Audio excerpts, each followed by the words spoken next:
What in heaven's name did you hit her for? How many times do I have to tell you I didn't strike her? I never harmed her. She has a broken arm, hasn't she?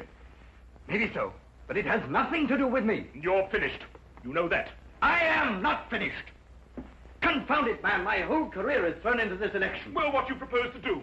Pay her the money she asks? £2,000? Don't be ridiculous. Now listen to me, Geoffrey. The party's depending on your seat in the Commons. If that woman makes a public statement that you attacked her and broke her arm, you'll be lucky if you get one vote. And it makes no difference that I happen to be innocent. Not a whit. In your position, an accusation is just as damaging as a conviction. You've got to withdraw. No. Very well. I'll do it for you. I'm going to fight for my very life. I know someone who might help me, even if you won't. You've got 3 days to clear this matter up or get out. On Sunday evening, I'm going to make a statement, one way or the other. I thought you were my campaign manager, not my accuser. 3 days, remember! Marriage bureau. Idiot. So I went to a marriage bureau. She seemed a very charming sort of woman, cultured and good background and all that. Yes, but a marriage bureau? Yes, I've lived in the country for a long time now. I just never seem to meet any woman except the most ineligible and unattractive ones. I've been lonely these past few years since my wife died. This bureau seemed reasonable enough. After all, they promised to introduce you to ladies of cultural and intellectual backgrounds similar to your own. But they didn't mention blackmail. £2,000, you say? An impossible sum. Even if I were guilty, which I'm not. My whole career is at stake, Mr. Holmes. I think it might be a good idea to have a look into this marriage bureau. Don't you agree, Watson? Yes, I'd say so. I simply can't believe Mr. Oliver, he's the proprietor, could be involved in this. And you say you have 3 days to pay or disprove the accusation, eh? Yes, Mr. Holmes. It's not very long, I know. And it isn't getting any longer. I suggest that Dr. Watson and I start our investigations immediately.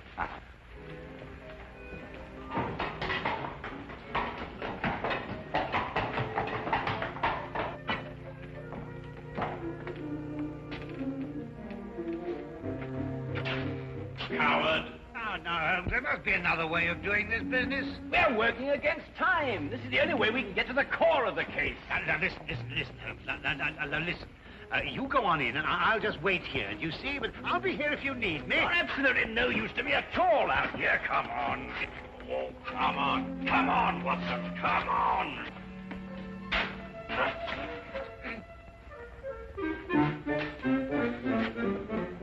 Good afternoon, Constable. Beautiful weather we're having, eh?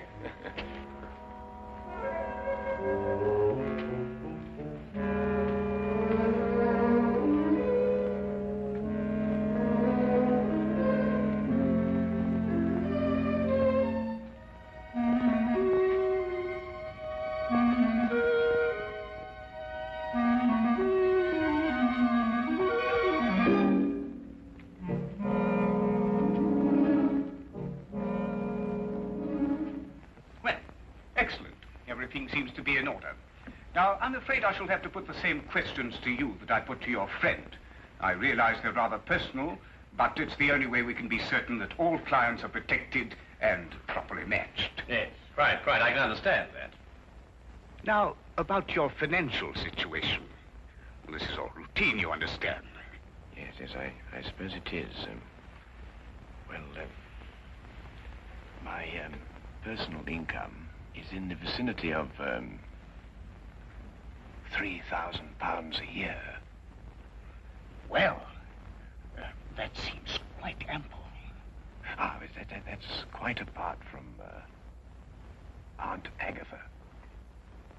Aunt Agatha? Yeah. She's worth thousands of pounds. Hundreds of thousands. And you're the heir? Next in line. A favorite, too.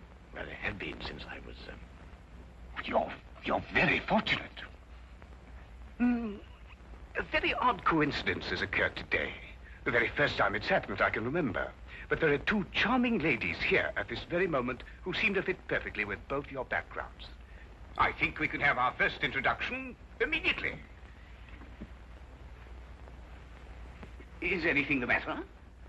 No. I was just admiring your Toulouse-Lautrec. My what? Your Lautrec. It's very interesting. The painting. Oh, the painting. Oh, of course.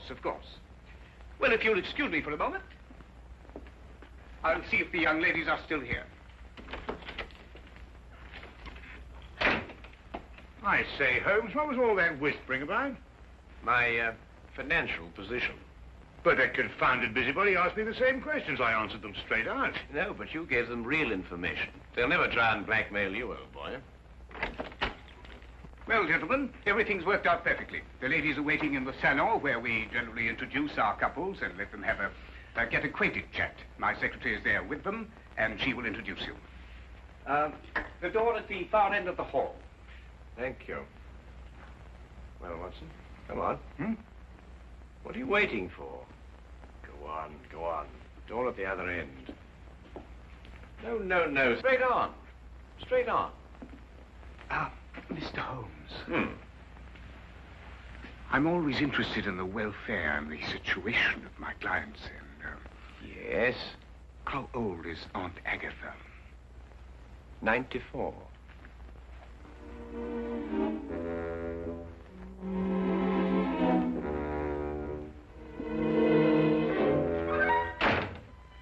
Tell me, Miss... Pamela. Oh, that's a charming name, perfectly charming. Now, tell me, Pamela, do you prefer living in the country or do you like living in London, huh? Oh, I like living in the country, Dad. Do you really? Well, so do I, as a matter of fact. I love the country. The thing I like most about the country, I think, is the early morning ride. Really? Yes. Do you ride? No. Oh, pity.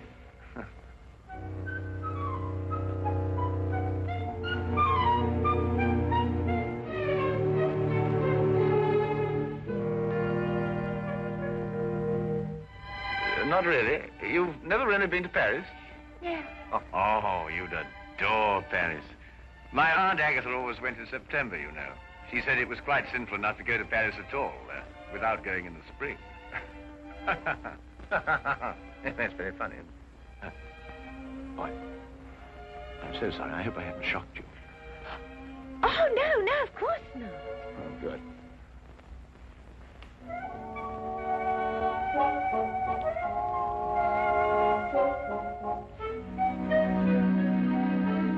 And Sir Charles was furious, of course. Well, he hates to lose a wager. But did he pay you the £500? Oh, of course. On the spot. Why wouldn't he? Why don't you say something? You have very pretty eyes. Oh, you're a romantic one. Oh.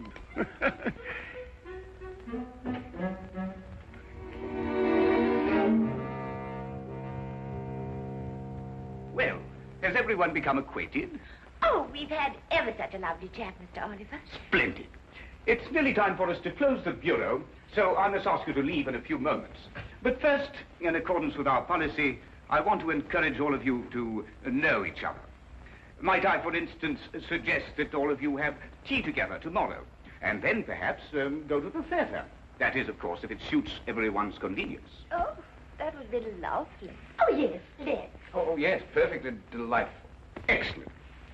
Well, I will allow you some minutes to make your preparations, and then I'm afraid we must close the office.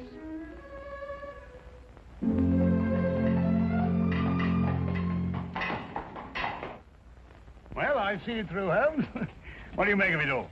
Nothing I didn't expect to. We were merely planting seeds, Watson. Planting seeds. Yes, it's my theory that if Oliver and the others are blackmailing, they're choosing their victims pretty carefully.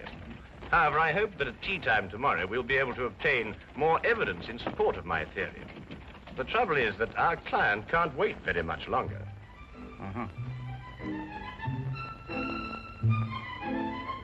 You You were telling me about your musical background, Mr. Holmes. I'm afraid I interrupted you. Well, there isn't very much to tell, really. I've spent a considerable fortune on my musical education. But what instrument was it you said you played? The violin, my dear. The violin. At times, rather brilliantly, I've been told. Oh, dear, do be careful. Sorry.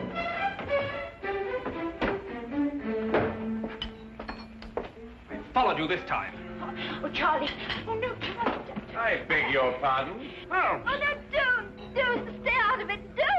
Don't. Oh. Wait a minute. So, you're the one.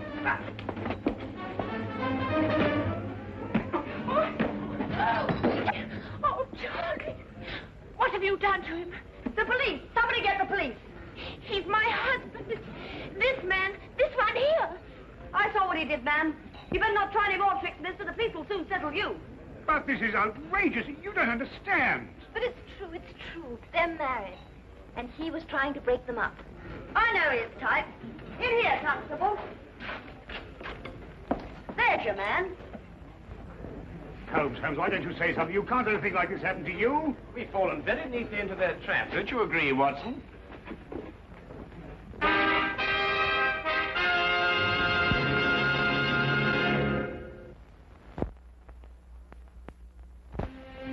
Well, everyone seems quite thoroughly in agreement, except, of course, your friend here.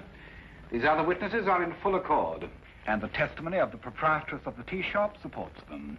But, Inspector, this is absolutely outrageous. Where's Inspector Lestrade? He'll speak for Mr. Holmes. Inspector Lestrade? I'm sorry, it isn't Inspector Lestrade's case. Well, I think we have everything we need now. We all go. Except, of course, Mr. Holmes. He's under arrest.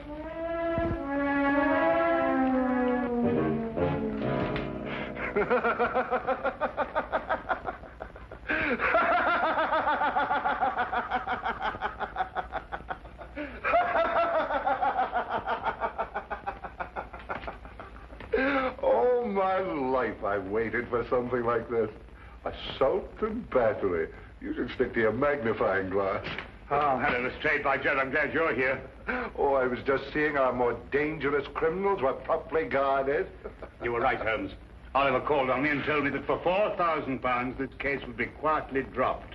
Why, he's insane. He's not insane, wasn't he? Just greedy. No, he's insane. He kept on saying that he was sure Aunt Agatha would fix it. Aunt Agatha, £4,000? What are you talking about? Well, I'm not sure myself. Well, listen, Watson, now that we know where to look, we can take them quickly. Only you've got to let me out of here, Lestrade. Why, what's the matter, Holmes? This is one of our more comfortable jails. Listen, Lestrade, a man's life is involved in this. Geoffrey Bourne, candidate for Parliament. He's been blackmailed by the same group. We can stop them now, only you've got to let me out of here. Well, I didn't know it was serious.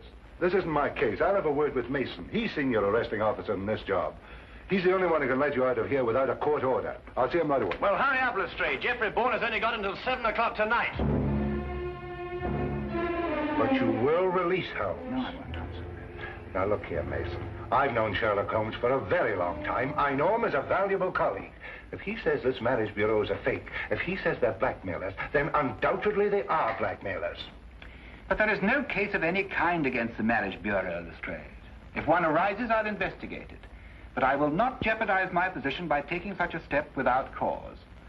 As for Mr. Holmes, he has been formally accused, and the number of witnesses more than justify an arrest. All right, Mason. But this is outrageous, Lestrade. Didn't you explain? Everything, Dr. Watson. Right. I'll handle this case myself. You, Dr. Watson?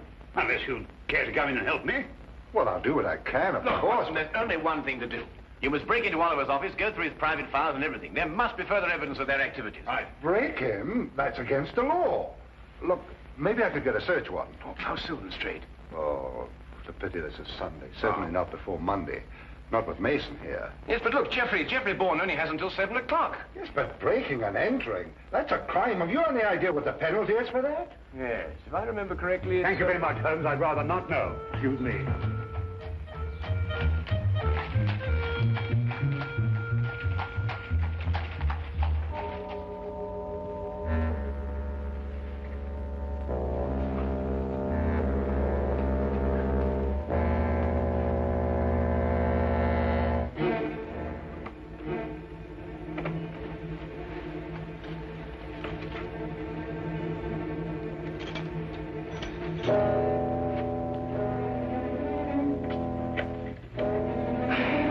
I just had to come and see for myself, Mr. Holmes. I couldn't believe it. Oh, well, I suppose I'd better tell George to get it over with. Well, don't be hasty, Mr. Bourne. Dr. Watson's working on the case with all his energy at this very moment.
It must be a cylindrical lock with multiple tumblers. And that's quite a different story. Each of the tumblers operates at a different height. It's an absolutely tremendous task, Watson. Well, what are we going to do? Well, there's only one thing for it. Smash the lock, of course. Why, of course. Smash the lock. Lestrade, if you had blackmail records to keep, and they might be dangerous, where would you hide them? Let me see. Well, blackmail's liable to turn into a running game at any time. I suppose you want them to be portable. That's good. That's perfect. I want you to go after Dr. Watson immediately. The office? I couldn't. Tell him to ignore the files. Tell him to take all the paintings down off the walls, open the backs, and tear them apart if necessary. Paintings? Yes. Oliver's office has one wall covered with paintings, mostly Lautrec, and he hadn't even heard of him. Well, neither have I. Oh, go on. Hurry, Lestrade. Go on.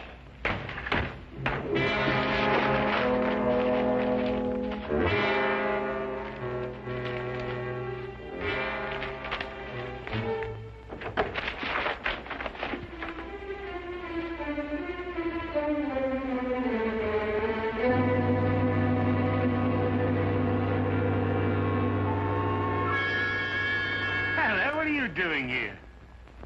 But you gave me a start. I gave you a start. Look, Holmes says not to bother any more about the files. What? No, he says try looking behind these pictures. Looking behind... Here, you try that. Nonsense.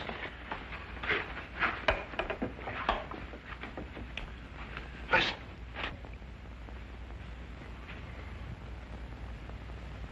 Oh, really, Lestrade. This is nerve-wracking enough without you beginning to hear things.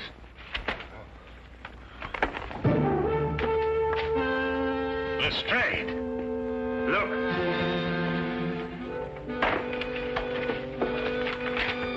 That's it.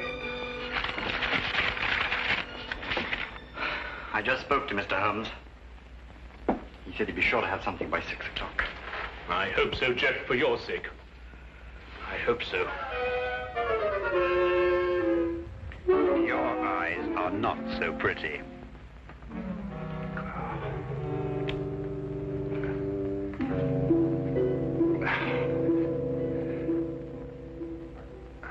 I told you I heard something. Quiet.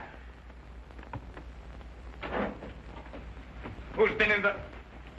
Oh, good work. His? Who's he? Scotland Yard. Scotland Yard, eh?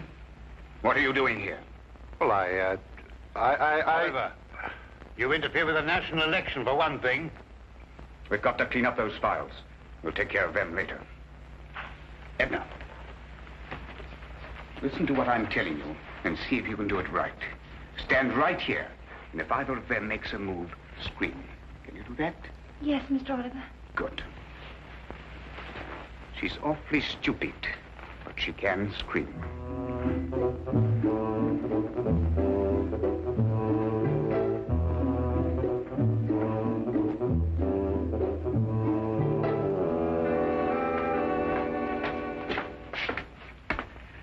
All right, Mr. Holmes, what's the meaning of this message? It refers to a blackmail gang operating through a marriage bureau. I've heard that accusation before, but so far I've seen no evidence to support it. Inspector Lestrade has evidence? Inspector Lestrade? Yes, he's already set out for the marriage bureau to make a clean arrest of the entire gang. But it isn't Inspector Lestrade's case. If he had evidence, he should have brought it to me. Well, I thought of that. Anyway, he went, and according to my calculation, he should have been back by now. However, I think he may have run into some very serious difficulties. There are strict regulations regarding such things. When he gets back here, I'll talk to him. You can do better than that. The day can be yours, you know. What do you mean? Go to the marriage bureau yourself and take charge. After all, it is your case, you know.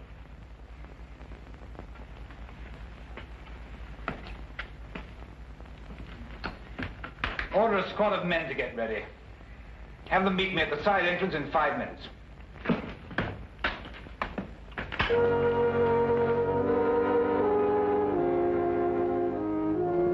Don't you think she's a pretty girl, Lestrade? What?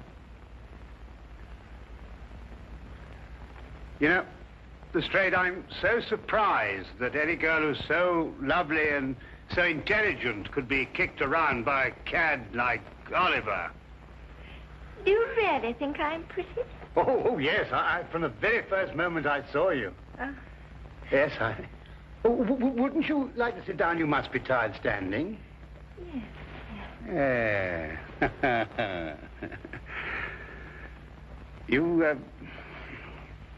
You... Yes? You have the most lovely hair. Oh. Really, it's... I wonder... My hands are awfully uncomfortable. If you could be a dear, ease them a little, could you? Oh, something amusing? I know I'm stupid, but not that stupid.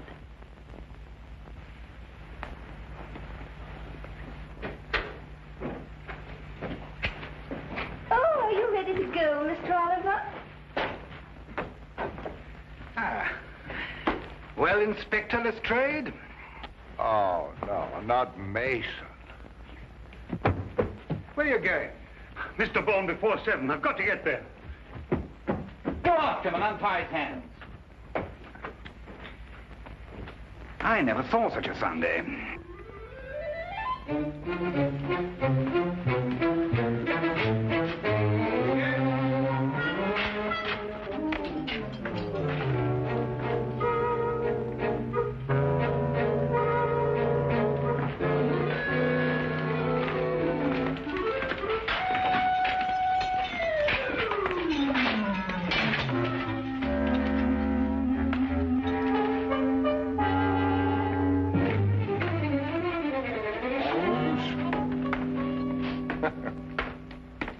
You told Inspector Mason.